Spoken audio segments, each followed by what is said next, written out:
반가운 신도여 다 이리 와서 1절 4절 합시다.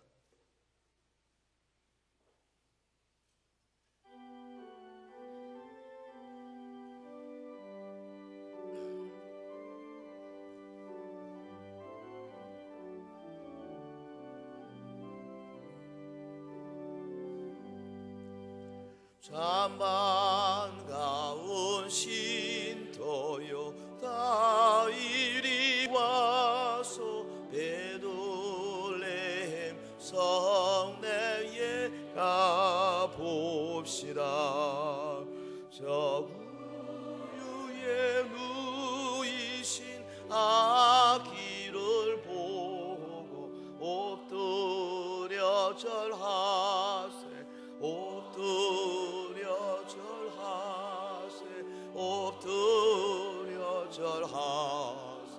구세주 났네.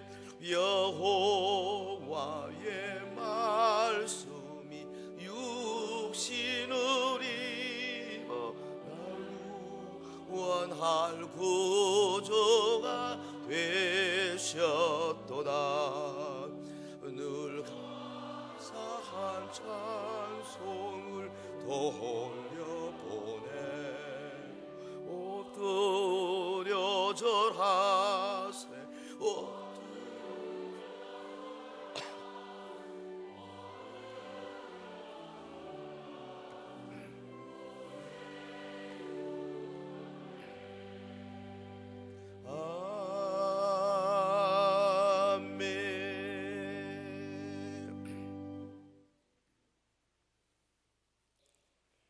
인사 한번 더 합시다. 메리 크리스마스.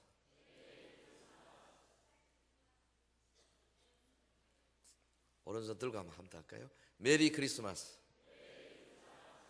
우리 옆에 분들하고 한번 해볼까요? 예수 크리스마스.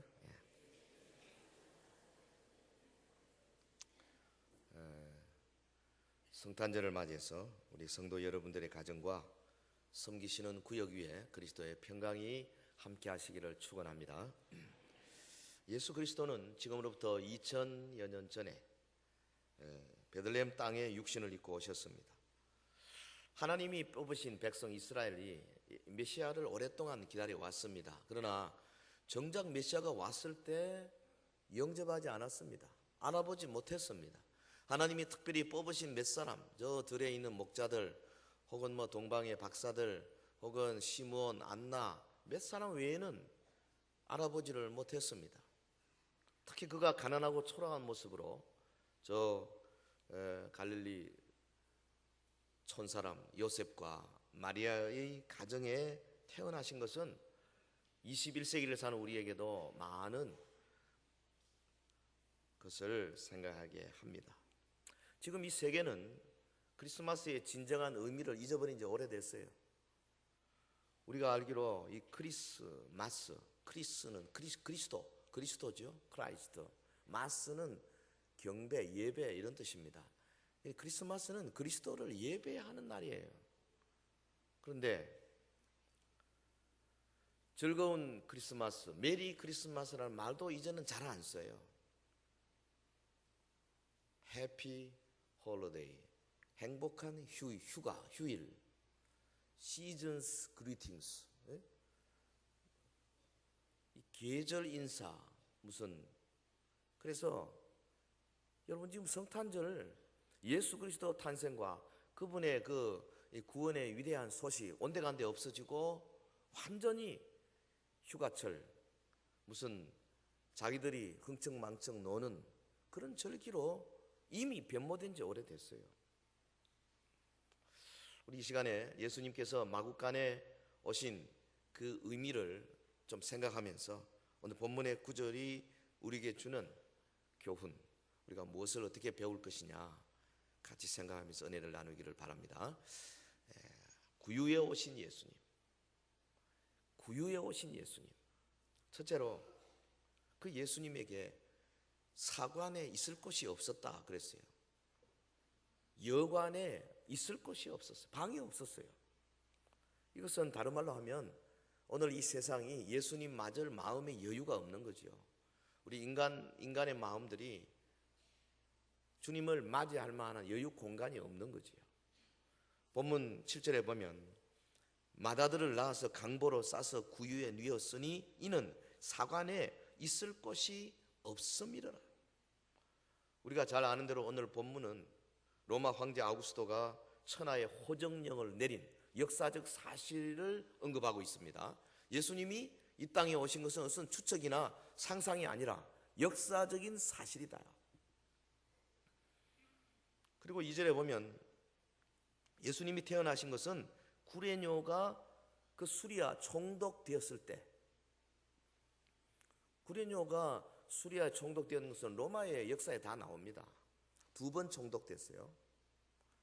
그러니까 예수님의 탄생은 오늘 저와 여러분처럼 생년월일을 갖다 댈 수 있을 그런 확실한 역사적인 근거다는 거죠.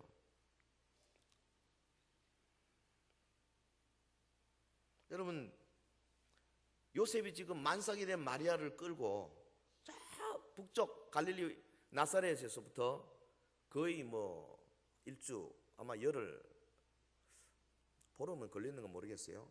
상당한 먼 거리를 걸어서 베들레헴까지 왔지 않습니까? 근데 당시 이 베들레헴에 많은 인파들이 왔었죠. 왜냐하면 다윗의 자손들이 많았기 때문에. 베들레헴은 다윗의 고향입니다. 여관을 구할 수가 없었습니다. 만삭된 여자를 어떻게 할 수가 없어가지고 마구간이라도 빌려서 아기를 해산할 수밖에 없었지요. 그 본문에 보면 이는 사관에 있을 곳이 없었음이라. 평범한 표현입니다. 여관 방이 없다 이 말이죠. 그런데 이 말은 예수님을 맞을 여유가 없는 인간의 마음을 잘 묘사하고 있습니다. 여러분, 그때나 지금이나 세상 사람들이 얼마나 이기적입니까? 얼마나 자신만을 많이 생각합니까? 탄생하신 이가 예를 들어서 아기 예수님이 아니어라도, 가난하기 이를 데 없는 거리의 천사라도 지금 아기를 바로 낳아야 하는데, 만삭의 임산부인데 베들레헴에는 두 부부를 위한 방 하나 남아있지 못했습니다. 어떻게 그들을 마구간으로 가도록 내버려 둔단 말이에요. 방 하나 좀 주고 옆방 사람들하고 좀 해서 좀 같이 좀 자고 이랬으면 될 텐데. 베들레헴이 뜻이 뭔지 아십니까?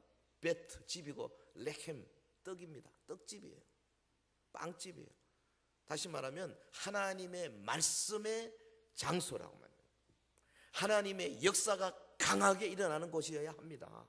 그런데 만삭의 여자 하나 아무도 모른 채 했습니다. 물론 다윗의 고향인 베들레헴 호적하러 찾아온 많은 후손들이 있었고, 그래서 있을 곳이 없었다 그렇게 표현했죠. 여유 공간이 없어서 사람들이 인산인해를 이룬 것 같습니다. 그러나 마리아와 같은 딱한 임산부가 몇 명이나 됐겠습니까? 있을 곳이 없었다. 그 돈으로 마음이 어두워진 그 시대의 시대상을 우리가 읽을 수 있습니다. 가난하고 힘없는 자들을 냉대하는 일그러진 사회상입니다. 아마도 여관 주인은요, 방을 차지한 사람들에게 프리미엄 붙여가지고 아주 비싸게 2배, 3배 이렇게 받았을 거예요.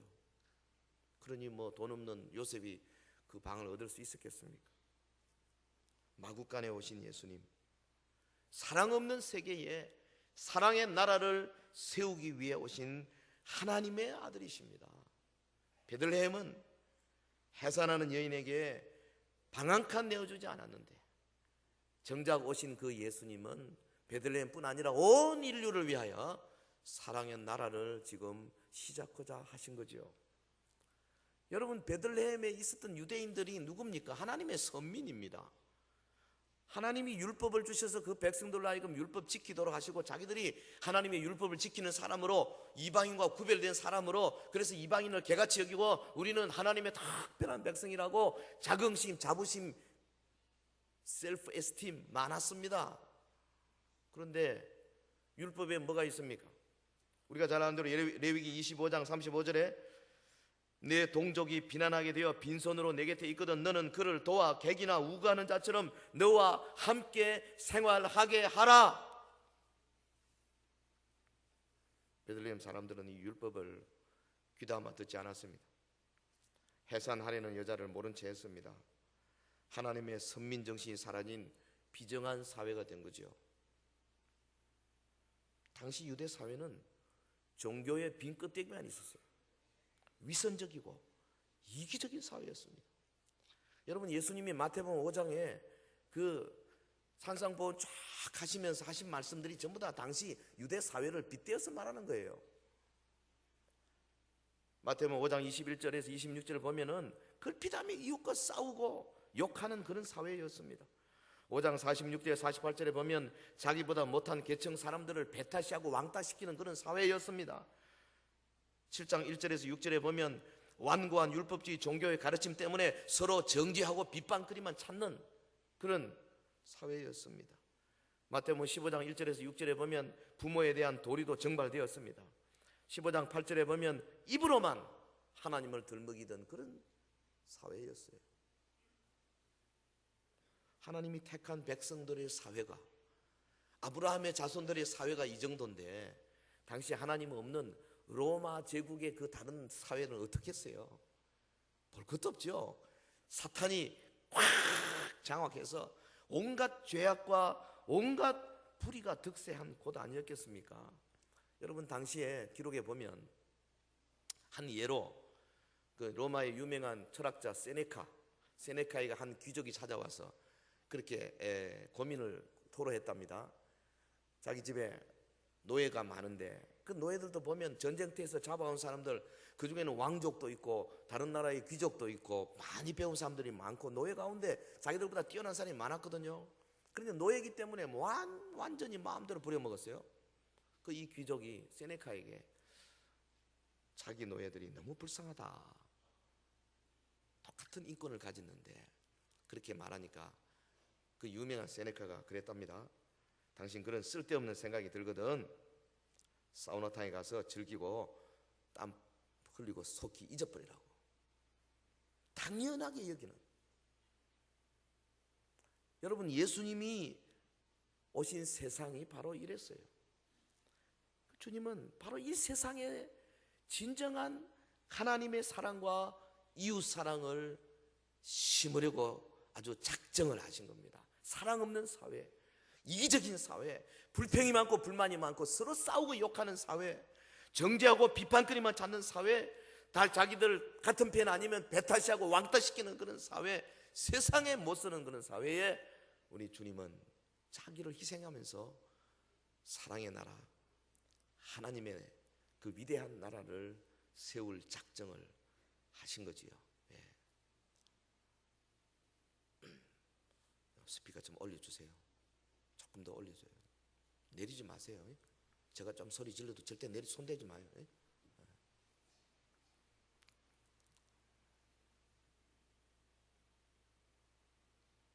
예수님은 이 세상에 오셨을 때에 그를 맞아들일 만한 여유가 없었어요. 사람들이 삭막했습니다. 이 세상에, 이 삭막한 세상에. 그런데 주님은 그 죄인들을 용서해 주시기 위해서 친히 십자가를 지신 거죠. 죽으시고 부활하시고, 그리고 이제 성령으로 오셔서 우리의 마음에 녹화하시는 겁니다. 계시록 3장 20절에 보면 볼지어다 내가 문 밖에 서서 두드리노니 누구든지 내 음성을 듣고 문을 열면 내가 그에게로 들어가 그로 더불어 먹고 그는 나로 더불어 먹으리라. 할렐루야. 주님이 지금 두드리시는 겁니다. 두드리신다. 어느 교회에 실제 있었던 일인데요, 성탄 이브 축하 순서, 우리도 이번 수요일 저녁에 우리 주일학교 우리 학생들 중심으로 성탄 축하 이브 축하 예배를 드리려고 합니다. 근데 이 교회에서 유년부가 선거를 맡게 됐는데 선거를 지도하는 선생님 생각에 유년부 전체가 한 명도 빠짐없이 다 그게 들어가면 좋겠다 생각을 했어요. 근데 그 중에 하나가 문제가 있어. 말을 잘 못해. 어눌해요. 그래서 얘를 빼면 곤란하고, 그래서 걔한테 아주 쉬운 거 하나를 탁 맡겼습니다. 여관집 주인 역할을 하는데, 이제 요셉과 마리아가 이래 흘러불 또 오면 여관이 주인이 섰다가 방이 없습니다. 방이 없습니다. 빈 방이 없습니다. 그것만 세 마디만 하라는 거죠. 그거 못하겠어요? 방이 없습니다. 방이 없습니다. 빈 방이 없습니다. 그거를 1시간, 2시간 시켰어요. 달달달달 외우게 해가지고 그렇게. 자, 이제 무대가 열리고 시작이 됐습니다. 선생님이 앞에서 시작하기 전에 몇 번 다짐했습니다. 방임, 빈 방입니다. 해라. 이 뒷차례가 됐어요. 요셉이 마리아를 끌고 오는데, 이제 얘가 나가서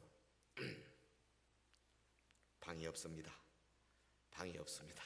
빈 방이 없어. 그럼 끝냈으면 좋은데 거기다 한 마디 더 붙였어요. 그런데 내가 잘 방은 있습니다. 이 마이크를 대고 해놓으니까 그 성도들이 다 들었어요. 그래서 막 와 하고 웃었습니다. 앞에 있는 선생님은 바로 동동 부르면서 아이고 쟤가 왜 또 저러네. 그런데 성도들이 내가 잘 방은 있습니다 실컷 웃어놓고 가만히 생각해 보니까 그 의미가 심장하거든요. 주님을 위한 방은 없는데 내 방은 있다 이거지. 그래서 웃다가 숙연해졌대요. 그래서 그날 최고의 은혜로운 시간이 됐다는 거 아니겠어요? 하나님이 그 어눌한 아이를 사용해서 성도들을 그냥 울려버린 거죠. 여러분, 이번 성탄절기에 우리의 마음에 예수님 맞아들일 여유 공간을 확보하시기를 주의 이름으로 권면합니다. 좀 여유를 좀 가지세요. 너무 헐레벌떡 살지 말고 제발 좀 기도도 좀 깊이 좀 하고, 금식도 좀 하고, 주님과 좀 가까워지고, 특별 새벽 기도에도 좀 나오고 하세요. 뭐가 그렇게 바빠요? 뭐 떼돈 법니까? 이럴 때 한번 내 마음속에 내가 과연 주님을 영접했는가? 예수님이 내 속에서 나를 얼마나 지금 인도하고 계시는가? 내 생각, 내 말, 내 행동이 과연 예수님의 손에 잡혀서 하고 있느냐? 주님과 관계없이 방 없습니다. 빈 방 없어요. 혹시 그러면 어떡하겠어요? 자,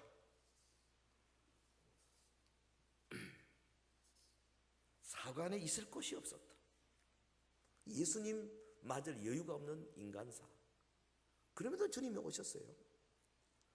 여러분, 구유에 누인 이 예수님의 모습에서 우리가 두 번째로 발견하는 귀한 교훈은 그가 강보에 쌓여 구유에 누였다는 사실이죠. 강보에 쌓여 구유에 누였다. 다른 말로 하면 예수님이 아주 낮고 천한 사람들의 친구로 오셨다, 그 말이죠. 7절에 맏아들을 낳아 강보로 싸서 구유에 누였으니. 여러분, 가난한 시골 청년 요셉 여관방 얻을 길이 없어요. 그래서 급하게 마구간을 빌어서 해산실로 썼습니다. 아기가 태어났습니다. 강보로 쌌습니다. 그리고 구유에 누였습니다.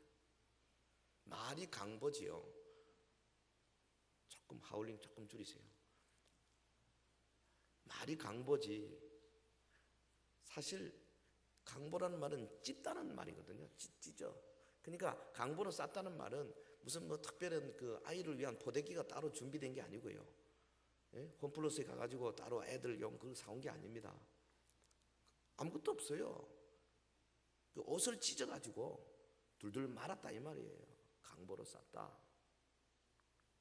세상에.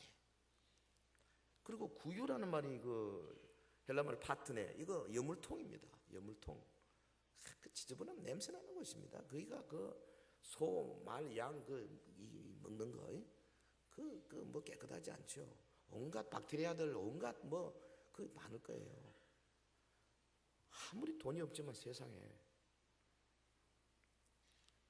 그 하나님의 독생자 예수 그리스도 하늘의 보좌 그 위대한 영광을 버리고 이 땅에 오셨는데 우리 보통 사는 정도만 해도 좀 괜찮겠는데 정말 이건 너무했어요. 얼마나 너무했느냐. 들에서 양치던 목자들에게 천사가 뭐라 그랬어요? 표적을 볼 것이다. 표적이다. 뭐가 표적인데요? 마구간에 가서 여물통에 누운 애기, 그게 표적이다. 세상에 그런 애가 없거든요. 무슨 말입니까? 예수님이 낮고 천한 사람의 친구가 되기 위해 오셨다는 것을 그냥 몸으로, 삶으로, 웅변적으로 보여주신 거죠. 성도 여러분, 강보에 쌓여 구유에 누이시던 예수님은 가난하고 소외된 사람들의 친구가 되어 주십니다. 할렐루야. 예. 하울링 조금 줄여주세요. 우리 윤호 없나? 예? 누가 지금 하는 거예요?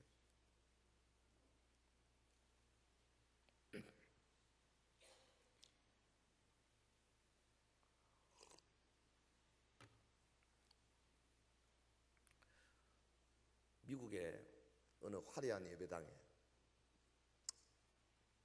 한 흑인 여자가 성탄절 예배를 드리려고 예배당 안에 들어가는데 앞에 안내위원이 탁 막아섰습니다. 못 들어갑니다. 아니 나 예배 드리러 한대. 여기는 백인 교회니까 당신은 유색인종이라서 못 들어옵니다. 그래서 바깥에 벤치에 앉아가지고 막 서럽게 울고 있습니다. 눈물이 쏟아져 참을 수가 없습니다. 그런데 누가 자기 어깨를 탁탁 두드리면서 왜 울고 있느냐? 예, 제가 예배 드리러 들어가려고 그러는데 내가 얼굴이 감다고 못 들어오게 합니다. 이럴 수가 세상에 어디 있습니까? 그랬더니 어깨를 두드린 그분이 그러더랍니다. 야, 나도 너처럼 쫓겨났다. 그래서 이 여자가 딱 돌아보니까 예수님이더라는 거예요. 여러분, 우스운 이야기지만은 우리가요 이렇게 차별하고 우리끼리 잘 아는 사람끼리 우리끼리 이런 모임에는 예수님이 안 오십니다. 잘 기억하십시오 여러분. 내 사랑하는 사람들끼리 우리끼리 그 예수님과 관계없는 모임 되고 말아요. 교회도 마찬가지, 구역도 마찬가지. 다 누구든지 받을 수 있도록 좀 부족하고 좀 연약하고 좀 지저분하고 좀 깨끗한 옷 못 입어도 받아주는 그런 교회, 그런 모임, 그런 구역, 그런 성도들이 되어져야 할 줄로 믿습니다. 고린도 교회를 향해서 사도 바울이 뭐라 그랬습니까?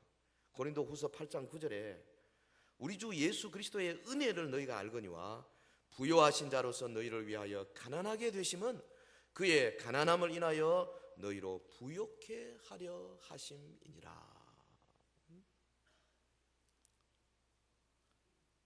예수님 부자입니다. 예수님은 창조주고 만왕의 왕입니다. 금도 주님의 것이고 은도 주님의 것입니다. 그런데 주님은 비천한 우리들의 구주가 되시고 친구가 되시기 위해서 친히 낮아지신 것이요 스스로 비천해지신 것이죠. 여러분, 예수님이 태어날 때만 그렇게 비천했습니까? 그거 자랄 때도 그 가난한 목수의 아들로 자랐지 않습니까? 나사렛 동네 그 별 볼 일 없는 동네입니다. 우리 지리산에 밑에 혹은 어디 아주 그 꼴짝이 볼 것 없는 나사렛은 뭔 선한 것이 나겠느냐? 사람들이 그렇게 생각했습니다. 여러분, 그가 일생 동안 얼마나 비천하게 사셨습니까? 주님이 친히 말씀하시기를 여우도 굴이 있고 공중에 나는 새도 집이 있는데 인자는 머리 둘 것이 없도다. 무슨 말입니까? 마음 놓고 좀 주무실 장소도 없다 이 말이죠. 여러분, 예루살렘에 입성하실 때에 주님이 그 돈 몇 푼 안 하는 나귀 없어서 빌렸습니다. 최후의 만찬 다락방 빌렸습니다. 여러분, 십자가에 죽으신 그 예수님의 시신 묻힐 곳이 없었잖아요. 아리마대 사람 요셉의 무덤 빌렸습니다. 주님은 글 한 줄 남기지 않았습니다. 주님은 자기가 입고 있던 옷마저 다 벗기고 그 벗긴 옷을 로마 군병들이 이제 제비 뽑아 나누었어요. 아무것도 가진 게 없었고 아무것도 자기를 위해서 무슨 저축한 것이 없었어요. 우리는 그래도 뭐 대구은행에 뭐 그 구자가 뭐 한두 개씩 다 있잖아요. 아무리 못 살아도 하나은행, 우리은행 뭐 그래도 뭐 무슨 전기세 낼 수 있잖아요. 휴대폰 들고 다니지 않습니까? 예수님 아무것도 없었어요. 그러니까 이 예수님을 맞이하는 우리의 마음의 자세가 어떠해야 할 것이냐 하는 것은 두말할 필요가 없죠. 여러분, 우리의 마음이 세상의 재물에 가 있습니까? 돈 버는 일 여기 그러면요, 여러분 마음속에 절대 주님 안 들어오십니다. 우리의 마음이 세상의 명예와 권세에 뺏기고 있습니까? 시기 질투가 많습니까? 그 주님과 무관한 사람이 되고 말아요. 내가 지금 가진 내 마음으로 구유에 오시는 예수님을 맞이할 수 있겠는가?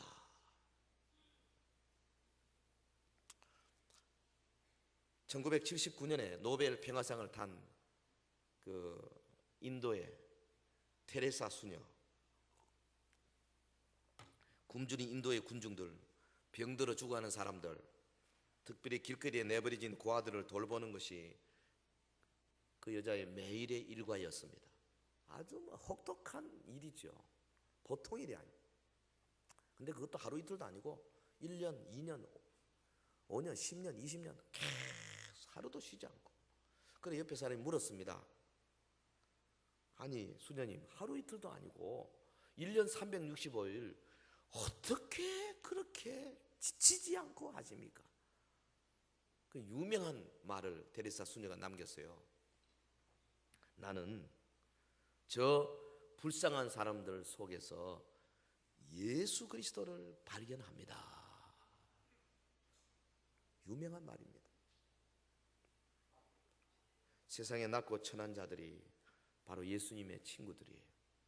그럼 실제로 돈 없고 실제로 천한 사람들도 해당되겠지만은 사실은 우리의 마음의 자세죠. 예수 영접하는 자세, 자기의 죄를 철저하게 회개하고 낮아지고 자기를 포기하고 내 인생 오직 주님을 위해 살겠다고 결심하고 고백하고 자기를 내어놓는 사람들 말이죠. 우리가 어떻게 이 땅에 오시는 예수님의 친구가 될 수 있겠습니까? 그것은 바로 우리가 마음을 돌려서 주님이 좋아하시는 낮고 가난한 자의 형제가 되어주는 거죠. 우리 성탄절기, 우리 이번 25일 날 성탄 헌금할 겁니다. 헌금 다 구제, 전도, 선교 쪽으로 전액 다 씁니다. 여러분, 우리가 정말 내가 가진 거, 내 시간, 물질 혹은 내가 가진 사회적인 영향력을 총동원해서 낮고 천하고 부족하고 연약하고 병들고 왕따 되고 이 세상에 소외된 자들을 관심 가지고 찾아주고 돌아보는, 우리가 1년 내내는 못한다 하더라도 남은 이 절기라도 여러분 주변에 꼭 찾아서 사랑의 손길을 내밀기를 주의 이름으로 축원합니다. 자, 세 번째, 우리의 부요를 위해서 우리 주님 가난하게 되셨다. 그가 가난하게 되신 것은 우리의 부요를 위한 것이다. 다시 말하면 낮고 천한 자를 영화롭게 하시는 주님의 모습을 고린도후서 8장 9절에서 보여주고 있습니다. 다시 한번 보겠습니다. 우리 주 예수 그리스도의 은혜를 너희가 알거니와 부요하신 자로서 너희를 위하여 가난하게 되심은 그의 가난함을 인하여 너희로 부요케 하려 함이니라. 예수님이 마구간 구유에 오신 것이 단순히 우리가 비천하고 우리가 가난한 그 상태와 동질성을 갖기 위해서 오신 것 정도가 아니라 이 말이죠. 한 걸음 더 나아가서 본래 부요하신 분이 그처럼 가난하게 되신 것은 가난한 우리를 부요하게 만들기 위해서라는 말씀입니다. 할렐루야. 가난한 우리를 부요하게 만들기 위해서 주님이 오셨다. 낮고 천한 자를 영화롭게 하기 위함이라. 여러분, 예수님이 태어난 장소 마구간, 그 냄새 나는 곳이죠. 거룩한 옷을 입고 깨끗한 옷을 입고 별로 가고 싶지 않은 곳입니다. 그러나 그곳이 바로 하나님의 영광이 충만한, 베들레헴뿐 아니라 온 세상에서 그 당시 가장 하나님의 영광으로 충만한 곳이 된 거지요. 왜? 예수님 때문에. 천군 천사들이 노래했습니다. 지극히 높은 곳에서는 하나님께 영광이요, 땅에서는 기뻐하며 모든 자들의 평화로다. 우리 할렐루야 찬양단 지난번 찬양도 보니까요, 하늘의 영광, 땅에는 평화. 천군 천사들이 그 노래를 할 정도니까 얼마나 영광스럽겠어요. 동방 박사들을 인도하던 신비의 별, 아기 예수가 있는 곳을 비추고 동방 박사들이 찾아와서 그에게 황금과 유황과 모략을 선물로 드리고 경배하고, 여러분, 바로 그곳이 하나님 영광이 크게 드러나는 장소가 된 거죠. 그뿐입니까? 주님이 공생에 사역하면서 가는 곳곳마다 하나님의 영광을 크게 드러나셨습니다. 최초로 기적을 일으키신 저 갈릴리 가나 혼인잔치, 주님이 물로 포도주를 만드시고 사람들이 깜짝 놀랐습니다. 하나님의 영광이 크게 드러났습니다. 광야로 나갔습니다. 수많은 사람들이 주님을 따라왔습니다. 저들에게, 그 배고픈 저들에게 오병이어의 어마어마한 기적을 일으켰습니다. 하나님의 영광이 크게 드러났습니다. 여러분, 주님이 임재하는 곳마다 하나님의 영광이 나타날 수밖에 없는 거예요. 할렐루야. 낮고 천한 우리에게 주님이 오시면 우리가 영화롭게 되는 것은 당연한 것입니다. 그 말을 지금 하고 있는 거예요. 예수님이 가시는 곳곳마다 하나님의 영광이 크게 드러나는 거죠. 예수님은 우리 가난한 자들을 위해서 친히 가난하게 되셨어요. 그리고 이제는 주님을 영접하는 자들을 부요하게 하시고 영화롭게 만들어 주시겠다고 약속하셨고, 실제로 우리 삶에 이것이 이루어지고 있는 줄로 믿습니다. 보십시오. 내 심령 안에 예수님이 충만히 성령으로 거하게 되면, 내 마음이 어떻게 됩니까? 바로 천국이 돼요. 기쁨의 근원이 됩니다. 평강이 솟아납니다. 믿습니까? 주님이 내게 오시면 내 삶은 그대로예요. 봉급도 그대로예요. 직장도 그대로예요. 사업도 그대로예요. 그러나 주님이 내게 오시면 우선 뭐부터 바뀌느냐? 내 마음부터 바뀌어요. 여유가 만만해집니다. 환해집니다. 사랑이 넘칩니다. 자신감이 넘칩니다. 주님의 인도하심에 대한 확신이 옵니다. 주변의 사람들을 바라보는 눈이 넓어집니다. 여유가 많아집니다. 저들에게 공급할 수 있습니다. 불평, 불만 사라집니다. 기뻐져요. 항상 기뻐하라. 쉬지 말고 기도하라. 범사에 감사하라. 이는 그리스도 예수는 너희를 하나님의 뜻이니라. 하나님의 뜻이 그대로 이루어지기 시작하는 거죠. 그래서 범사가 막 감사, 오늘 새벽에 범사에 감사에 대해서 말씀 나눴습니다. 범사 가운데는 좋은 것도 있고 안 좋은 것도 있잖아요. 그러나 주님이 내게 오시면 범사가 감사로 귀결이 되는 거예요. 천국이 됩니다. 할렐루야. 영화롭게 되는 거예요. 여러분, 성도들 가운데서도요, 뭐 돈이 많다, 혹은 뭐 사회에서 뭐 직장이 무슨 좀 지위가 있다, 그걸로 평가 안 됩니다. 하나님 앞에서. 그 마음속에 얼마나 주님이 임재하시느냐, 그거예요. 벌써 사람이 달라집니다. 여러분, 부부간의 금슬이 좋아지는 것도 바로 여기서 출발하는 거예요.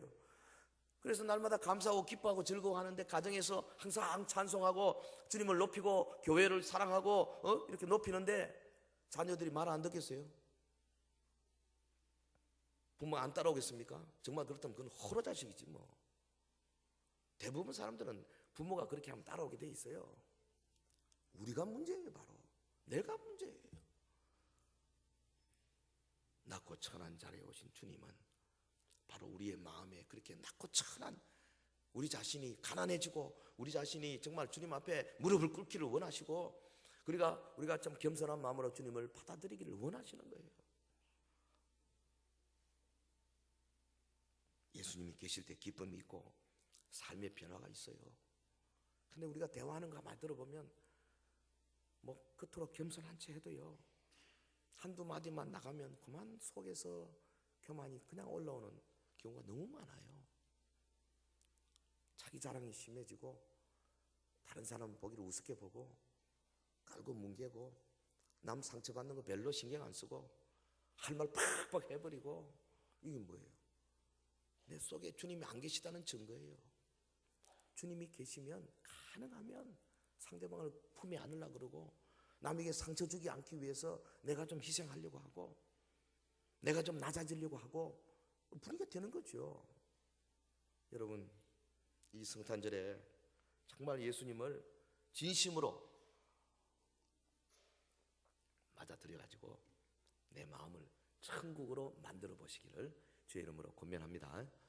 그래서 저절로 휘파람이 나오고 저절로 입에서 찬송이 나오고 저절로 기쁨이 나오고 저절로 남에게 헌신하고 싶은 생각들이 솟아나는 그런 사람.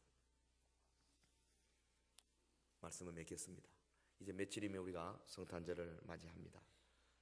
오늘 세상은 이 자본주의라고 하는 괴물이 쏟아붓는 만몬 의식으로 성탄절을 완전히 도배해버린 지 오래됐습니다.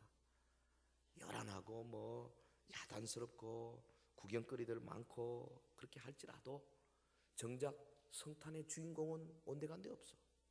저들 속에 예수님이 없어요. 아니, 생일잔치 한다는 것 주인은 없고 객들만 모여가지고 떠들고 있는 형국이 지금 바로 오늘 이 시대라고 말이죠. 근데 우리 주님의 자녀들은 우리 마음에 명심하십시다.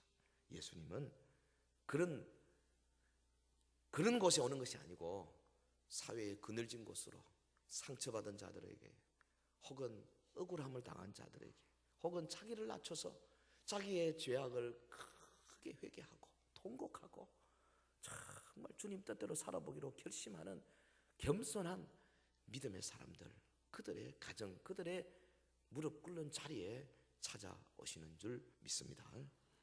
가난한 자들의 친구로 오셔서 그들의 삶을 천국으로 변화시켜 주는 우리 주님. 여러분, 주님을 맞이하기를 원하시는 분은 뭐니 우리의 마음을 낮은 대로 돌려야 합니다. 가난하고 천한 자들의 친구가 되는 것이 사실은 주님을 만나게 되는 첩경이에요.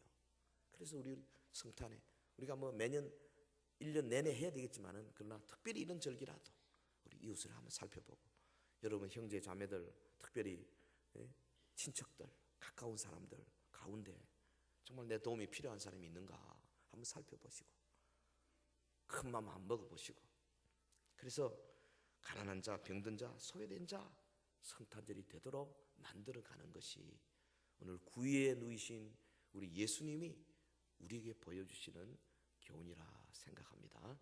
이 성탄의 은혜가 우리 온 성도들을 위해 함께 하시기를 예수 이름으로 축원합니다.